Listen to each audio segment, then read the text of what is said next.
Tesla company डूबने वाली थी और स्पेसएक्स के शुरू के 3 रॉकेट लॉन्च पूरी तरह से हवा में ही बर्बाद हो गए।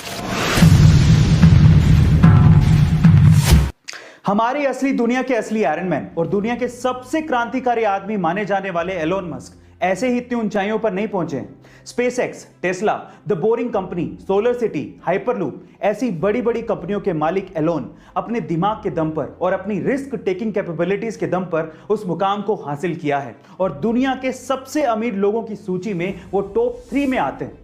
आज इस वीडियो में हम लोग एलोन मस्क की ऐसी 3 कहानियां जानेंगे जिन्होंने उन्हें इस ऊंचाई पर पहुंचाया है। गाइस, अगर आप ये 3 कहानियां ध्यान से सुनेंगे तो मैं आपसे गारंटी लेता हूं कि आप भी अपनी जिंदगी में पॉजिटिव बदलाव लाकर सक्सेस को पाने की कोशिश करेंगे। उनकी पहली कहानी जुड़ी है उनके बचपन से। जब एलोन मस्क छोटे थे तो उनके माता पिता का तलाक हो गया था। ऊपर से जिस स्कूल में वो जाते थे उन्हें वहां पर कोई भी पसंद नहीं करता था, उन्हें बुली किया जाता था। एक बार तो उनके स्कूल के बच्चों ने एलोन को इतना मारा कि वो 7 दिन के लिए हॉस्पिटलाइज हो गए थे। किसी को भी एलोन में कुछ भी खास नजर नहीं आता था। ऊपर से उनके पेरेंट्स को एलोन में एक प्रॉब्लम नजर आने लगी थी। जब भी घर वाले एलोन को बुलाते तो उन्हें कुछ सुनाई ही नहीं देता, वो कुछ जवाब ही नहीं देते थे। शुरू में घर वालों को यह लगने लगा कि उसके कान खराब हो चुके हैं। इसी वजह से एलोन को कान के डॉक्टर के पास ले जाया गया और उनकी सर्जरी करवाई गई ताकि उनकी सुनने की क्षमता बढ़ सके। लेकिन उसके बावजूद भी घर वाले जब भी बुलाते एलोन कोई जवाब ही नहीं देते।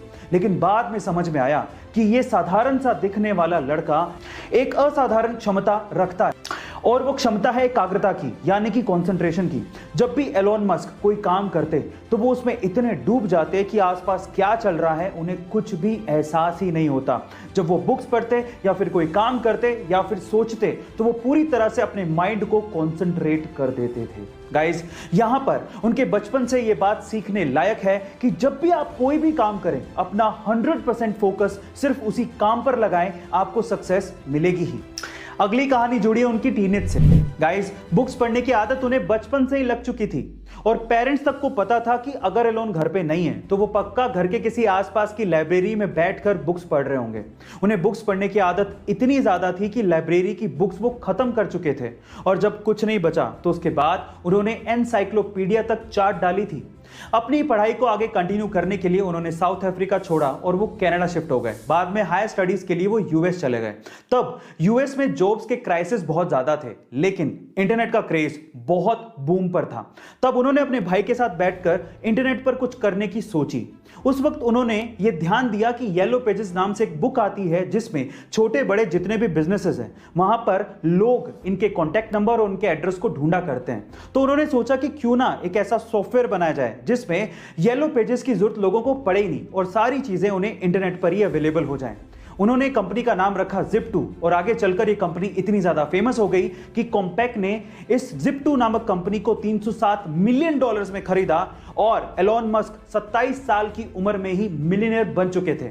अब वो चाहते तो आगे की सारी जिंदगी बड़ी आसानी से काट सकते थे, लेकिन अब सुनते हैं उनकी तीसरी कहानी जिसने उन्हें अमीर और मशहूर बना दिया।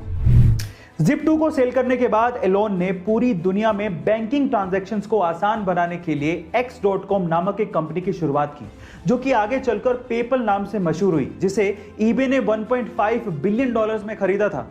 अब एलोन मस्क के पास पैसा बहुत था और अब बारी थी दुनिया को बदलने की। इसीलिए एलोन मस्क ने अपने पैसों को ऐसी कंपनीज में इन्वेस्ट किया जो कि फ्यूचरिस्टिक आइडिया थे, लेकिन लोगों को ये आइडियाज बेकार लगते थे। जब एलोन ने इन कंपनीज में अपना पैसा डाला तो लोग उन्हें पागल और पैसा बर्बाद करने वाला कहने लगे थे।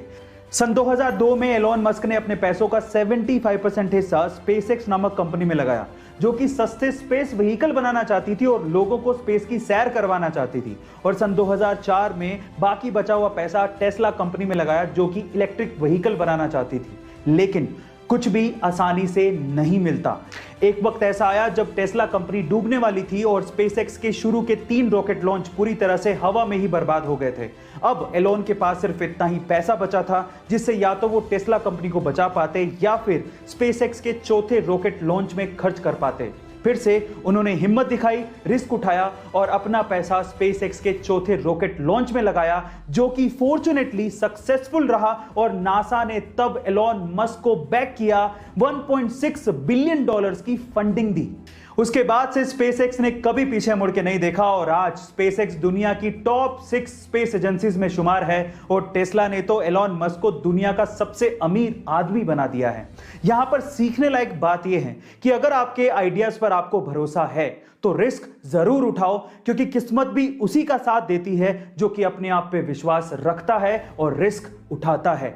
याद रखो, गिरते हैं सिपे सलार जंगे मैदानों में, वो क्या गिरेगा जो अपने घुटनों पर चले।